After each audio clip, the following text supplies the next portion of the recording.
Hey everybody, welcome to my guitar play-along video of Hanging Around by Counting Crows. It's a great song with a very clear and simple guitar part, at least the way we're going to do it.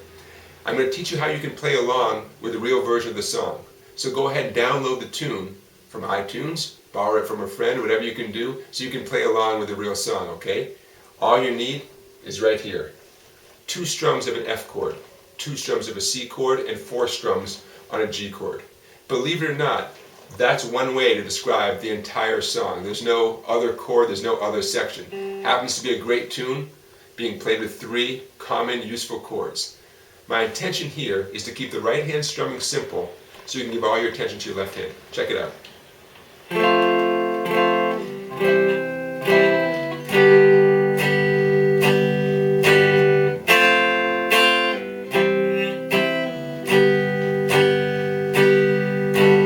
Simple, right? We're keeping things simple. Now, as you get better and better at a guitar player, we can revisit this tune in a future video and learn all the cool intricacies and extra parts for it. This is a great tune. As a guitar student, it's a great tune to dig into and pick it apart. A lot of great guitar music in here. Today, we're keeping it simple, all right? So hopefully you've had a little experience with F and C and G. And we're going to talk about ways to help you improve, because these are 3 common chords. But there's a few quirks here, there's a few suggestions I can make to help you transition between them better and better, all right? For most of us, it's the left hand that needs a little extra time doing the transitions, and that can slow down our strumming, right, with our right hand. Let's see if we can't overcome that.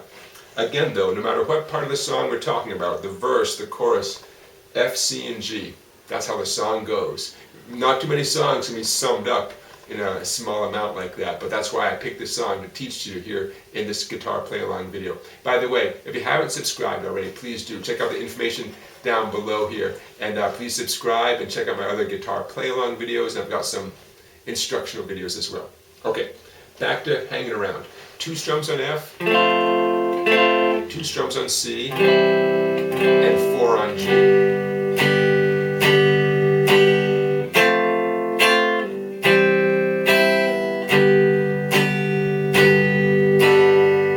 You're going to download that tune, begin playing along with it, and I'm going to give you some tips on how to make it a successful musical adventure. So check it out. First of all, F. F is a tricky chord. Here's a big step to having a successful experience on the F chord. You ready? Now hopefully you've already tried F. If you haven't mastered it, at least you've tried it. Here's a tip that I've used with a lot of students, and it always inevitably helps them get a lot better at an F chord. You know how the index finger squeezes the 2 skinny strings at the 1st fret? Starting now, don't use this part of your finger, the fleshy center part of your finger. Don't use that part anymore. We're going to use the edge of your index, the edge that's closest to your thumb. Now here's how you can get into the position to do that. Very lightly finger the F chord, okay? Index finger on those 2. Middle finger, 3rd string, 2nd fret. Ring finger, 4th string, 3rd fret, okay? We're going to avoid the 2 fat strings. Now, finger it really lightly, don't even squeeze hard, just put your fingers there, lightly touching the strings. Now, watch this.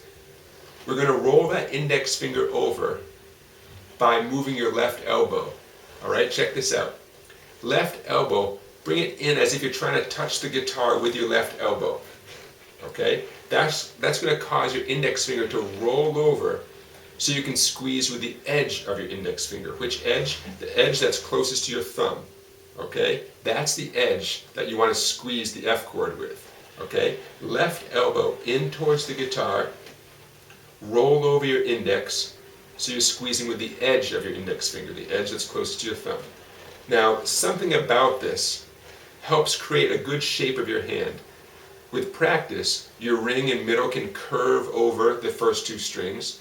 Your index will still have a good tight grip there on the first 2 skinny strings. With a little practice, you're going to get a nice clear sound of that F chord. Now, I won't kid you, F is one of the trickier chords of all the basic chords, you know, C, G, A minor, all those chords. F, for most of my students, is the hardest one. Okay? But I found over the years of teaching that this is a guaranteed way to improve your F chord and help you master it. Okay, C chord, usually not that big a deal, right? But what I do want to talk about is the transition from C to G. Okay, now check this out. When you're on the C chord, going to G, I'd like you to use the following fingering for the G chord.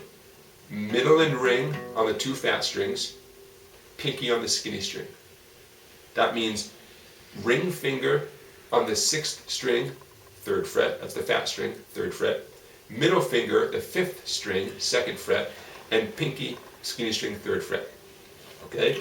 You may not have used this particular fingering for G before, but trust me, for this song and for any song that involves C and G being used in succession, it's going to help so much. Okay? So here's the C chord. And watch my middle and ring. Watch this nice, easy movement. See that? They just moved over to the 2 fat strings, and the pinky comes down. Now, I know from years of teaching that this is not easy at first. It's hard for a couple reasons. First of all, pinkies never want to do what you tell them, right? And a lot of my students have told me separating the ring and pinky, getting them on the 2, opposing strings, the fattest and the skinniest strings. I've had a lot of students tell me that that's kind of rough at first too. All right, you have my sympathies, but I guarantee you won't regret mastering this fingering of the G chord. And you're going to use it for so many songs, especially when it's C going to G, or vice versa, G going to C. All right, stick with it, hang in there, you won't regret it. So, hanging around by the Counting Crows. Now I'm going to give you one last tip. We've been keeping the right hand very steady, what they call quarter notes. And that's okay. Alright, but let's make it one step more authentic, more like the real song. It's still going to be 2 Fs, 2 Cs, and 4 Gs, but check this out. This rhythm I'm about to play with my right hand is going to be much more in keeping with the flavor, the nature of the song. Check this out. 3, 4.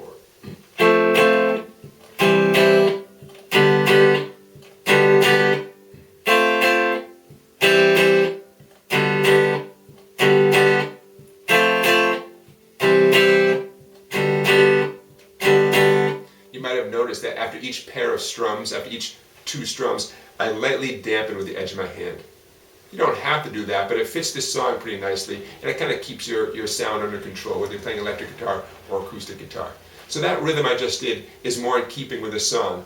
Personally, I would advise you to start off with a nice steady chord note strumming, and get your left hand together, and then add on the challenge of that